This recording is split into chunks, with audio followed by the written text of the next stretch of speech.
বারে এই জায়গা ভাঙ্গে ঠিক করে না কিছুই না।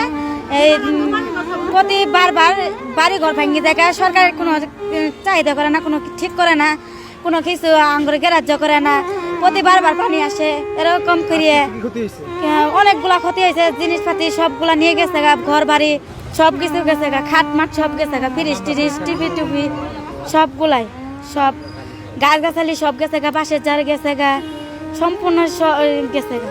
বিড়ি বান দেওয়ার কথা ছিল, বিড়ি বান দেয় নাইকে, ব্রিজ ঠিক করবো, ব্রিজও ঠিক করে নাইকে, এরকম করে অনেক বাহানা দিছে, অনেক কথাবার্তা কইছে, তারপরেও ওরা ঠিক করে নাইকে। এরকম করে আমরা থাকবো কই ঘর বাড়ি এরকম করে প্রতি বারবার পানি ওঠে।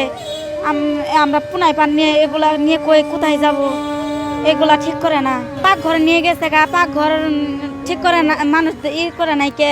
এলা টাকা পয়সা অনেকগুলা ক্ষতি হয়েছে মানুষের। ধরে যা ছিল খালি পোলা পানি আমি বাঁচাইছি, আর কিছু বাঁচাতে পারি নাই।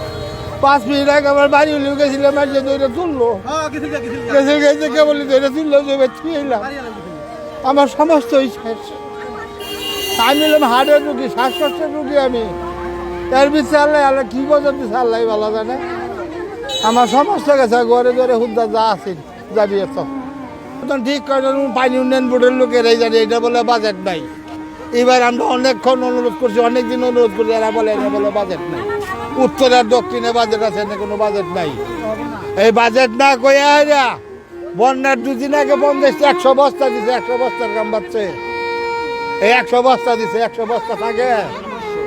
হ্যাঁ, খালি কয় বাজেট নাই, বাজেট নাই। এই বান্ধেরগুলো বাজেট নাই। এই রামনের এই বালা জানেন, রামনের এই 10 জন আপনারা পানি উন্নয়নের বোর্ড নাকি রামনের এই বালা জানেন, এইটার ক্ষতিপূরণ কেটে দেবে রামনের এই বালা জানেন। একমাত্র আল্লাহ ছাড়া আমরা কি লোক নাই স্থগিত দেওয়ার মতো।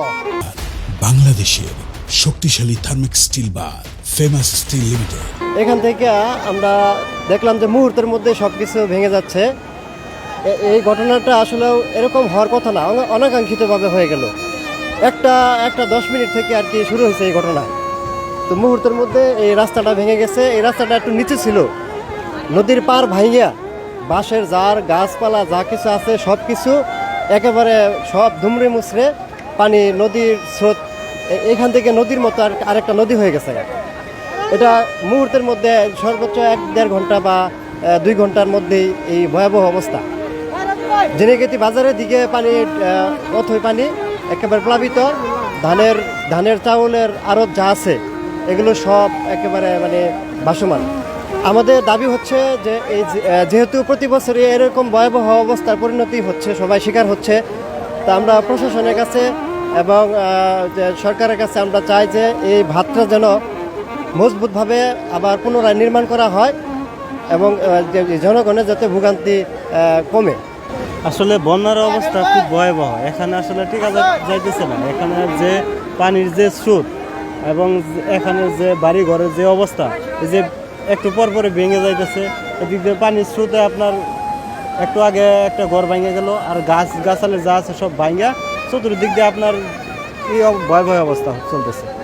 আসলে এটা মূলত হওয়ার কারণ হচ্ছে দুর্বল বাঁধের কারণে। এখানে প্রশাসন ঠিকভাবে আসলে ওভাবে বাঁধ নির্মাণ করতেছে না। যদি নদীর সাইডে আপনার বড় করে বাঁধ দেওয়া হতো তাহলে এভাবে এই ভয়াবহ অবস্থার সৃষ্টি হতো না।